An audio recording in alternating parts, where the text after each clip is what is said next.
During a long period of calm and stability, I began to doubt my own sanity. The seeds of doubt were sown by inconsequential changes, those that focused on the one I loved. Known since childhood for her steadiness, her smile was always so warm, her words so pragmatic. But now, our once warmly comforting home was suddenly filled with secretive whispers and invisible shadows. It all started subtly. On the eve of the celebration for my promotion, I noticed her smile had altered. At that moment, there was no change in her expression, but her smile seemed to signal that everything was over. I thought I was just overly anxious, attributing it to the stress of work. Little did I know, this was just the beginning of the tale. In the days that followed, her behavior became increasingly peculiar. One morning, as I stepped into the kitchen to prepare breakfast, in the faint morning light, I found her standing in the corner, staring at me, like a lost child seeking shelter from the wind. I greeted her gently, but she just stood silently and then vanished noiselessly into the dim light. Each night that week, I would wake up startled. It felt as if something was peering at me from the darkness, and when I tried to chase it, all I could find was her silhouette in the emptiness of our room. I tried to convince myself what I was seeing were just illusions, but the sporadic giggles that came in the dead of night became increasingly harder to ignore. A husband's intuition told me that Smile was concealing secrets. One night, as I awoke to get some water, I saw her standing on the edge of the window, the outline of her lips curled in what seemed like a sneaky chuckle. Her shadow, stretched long by the moonlight, appeared so strange and contorted. Her figure was so fragile that I couldn't help but step forward, attempting to embrace her. But as she turned, her mouth twisted in an unnatural extent, and the laughter turned into a piercing scream. This was not the woman I knew. Initially, these bizarre occurrences left me merely with surprise and confusion. But soon, as her aberrant behavior became more pronounced with every passing night, fear began to take root in my heart. I found myself deliberately avoiding horror genres when searching for TV programs, worried that might be the thread that was unwinding her. As the fear deepened, my emotions became complex and divided. I was deeply in love with her, the one who once warmed my heart. Yet I was frightened by her current, seemingly insane self.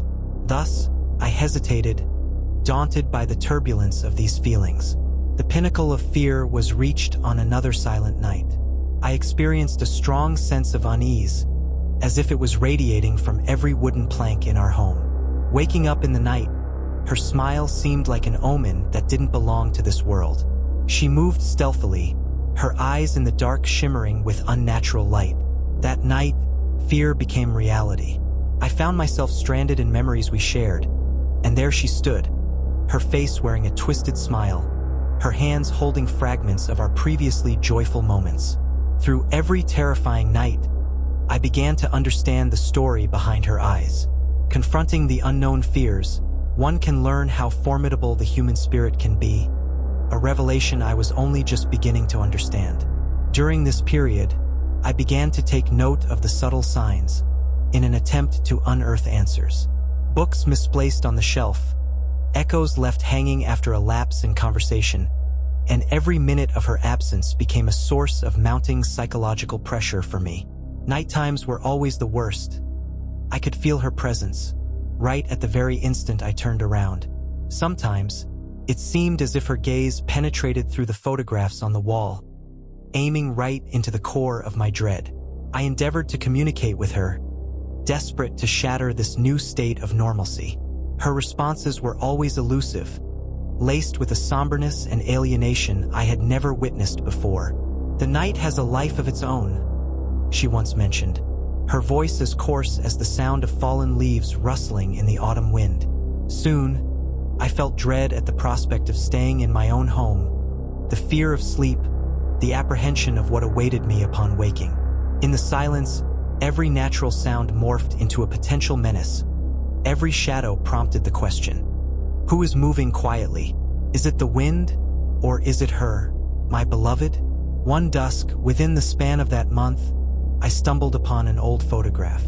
It was of her, young and smiling on the sports field of her old school. a place that often felt engulfed by an indescribable gloom. Abruptly, it seemed as though I had a revelation, as if the key to the truth was hidden within it. I drove to the long, abandoned campus, clinging to a sliver of hope. Time had mercilessly shrouded the ruins. As I walked through the corridors of her past memories, seeking clues to her alteration, the surroundings were imbued both with a deep quietude and desolation. Yet, it appeared that something in those uncharted corners whispered, awaiting the descent of night. That's when I heard the faint humming.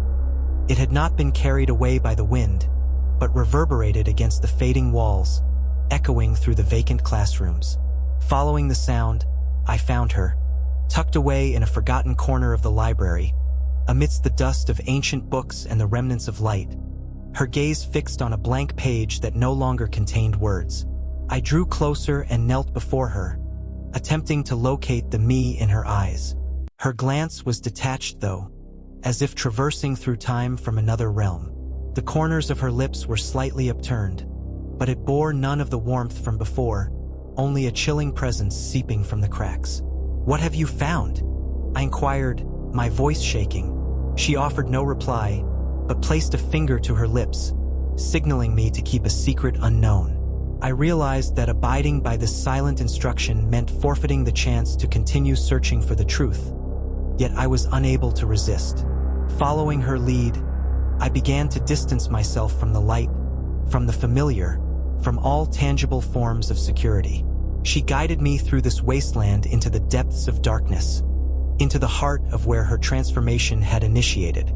The experiences that followed were shrouded in haziness, as if obscured by an unintelligible shadow.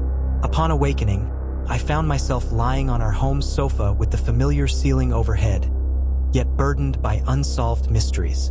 Turning to look for her, I discovered she was there, sitting quietly, as if none of the events had transpired. But I was aware that her smile was no longer the one from the past. Deep within her, an indescribable current still surged. I was powerless. I could only constantly remind myself that some riddles may never have their solutions unveiled, and I had to learn to coexist with the unknown in a world shared with her. But I know her smile is no longer the one of the past. Deep within her, there's an indescribable turbulence still swirling. I am powerless, constantly reminding myself that some mysteries may never have answers, and I must learn to coexist with the unknown in a world with her. "Did you come back last night?" I couldn't help but ask one evening, as we sat quietly in the living room, accompanied only by the sound of the wind outside. She lifted her head. The light in her eyes flickered uncertainly, as though reflecting the fears I had yet to voice. "I have always been here." Her voice, steady, stirred waves in my chest. Since then, with each sunset, as the world concluded its daily brilliance in the twilight, what I felt was no longer the tranquility of night, but a breathless tension. I became so sensitive that the ring of a phone, any sound from the neighboring room, even the soft shuffle of her movements, were enough to accelerate my heartbeat. During that period, I discovered that the distance between us wasn't just filled with secrets, but also a deepening enigma. Her appearances became increasingly unpredictable, surfacing at times I least expected, then vanishing like a ghost. I found myself meandering through layers of perplexity, despite my efforts to find a way out, only to sink deeper into the maze. In the endless waiting and solitude, I began my own search. I spent my days asking those who might know something about her past, and my nights scouring the internet for any clue possible. But neither people nor digital pages provided the answers I yearned for. Everything seemed to point towards an unacceptable truth. She had changed, and the reasons behind it were far beyond my reach. However, just as I was about to give up, an unexpected event gave me new hope. A worn envelope was found amongst the pages of an old book at home. Within it was a letter, with clumsy and tremulous handwriting, yet exuding profound emotions. It wasn't her handwriting, but her father's, who had left her when she was still young. The letter spoke of an ancient family secret, a cursed history, suggesting her transformation might not merely be a mental turmoil. There was also a faded photograph within, depicting a stranger woman beside her father, her eyes seemingly hiding the darkness that has plagued us for years. Grasping this understanding, I felt empowered to wage my battle with the unknown. I resolved to delve deeper into this cursed mystery, hoping to find the key to saving our love. It couldn't be simply attributed to her mental illness. This was a shadow of the family, a dark hand reaching out to me. My journey was just beginning, and I knew that wherever it led, it would be fraught with hardship and trial. But in the intersection of love and the unknown, I found the motivation to move forward, the courage to relentlessly pursue her, our shared future. I hoped that one day, she could be brought back from that profound abyss of shadow into the embrace of light, and that I would be the one to bring her home. That old photograph prompted the start of my journey, driving toward her ancestral village. Through the history of the village, I hoped to uncover the mystery behind her change and the secrets linking her to the woman in the photo. As I traveled, the day darkened into evening, and the city's clamor gave way to the rural quiet. Arriving there in the dead of night, the ancient houses looked particularly desolate under the moonlight, as if each building had its own story it wished to tell. I found the oldest cabin, sitting on the edge of the village, with ivy climbing the walls outside, swaying in the night breeze as if greeting or warding off an unknown visitor. The knock on the door echoed in the silence. An aged lady eventually responded, her eyes conveying a mixture of confusion and wariness.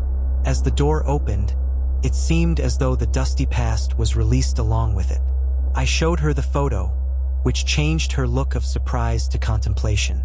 How could I forget that face? Her voice trembled and faint.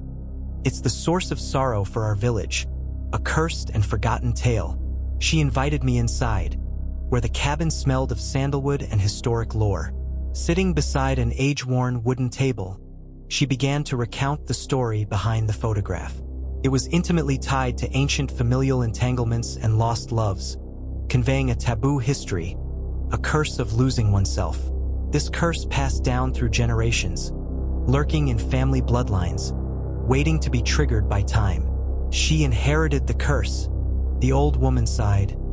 After her father's mysterious death, it shifted onto her. It reveals itself during her most vulnerable moments, with the night as its stage. My mind filled with both intrigue and trepidation, yet something mystical guided me forward. I had to pursue this family secret to find a key to break the curse. I might not be able to escape its influence, but I was determined to protect our love, to shield her from this haunting past. To the woman before me, I said, "Please tell me how to lift this curse." I was eager to find a spark of hope in this journey. With trembling hands, she picked up an ancient runestone from the table, which emitted a faint glow, like an inheritance from another age. This stone contains the power to expel darkness. But beware, it requires a heart of utmost purity and bravery to awaken it. Her eyes warned me, the depth of this blood-soaked history far beyond what I had imagined. I reverently accepted the runestone, feeling its icy and heavy texture. That night, I made a vow to rescue her from the shadow of the curse at all cost, even if it meant risking my own spirit. Upon returning home, I found her sitting quietly on the patio, gazing at the starry sky. I decided, come morning, to share everything with her, to tell her that I was ready to fight for our future. Darkness was no longer our endpoint, but a new beginning for our love. I believed, in the guidance of love and truth, we would shed this heavy gloom together soon.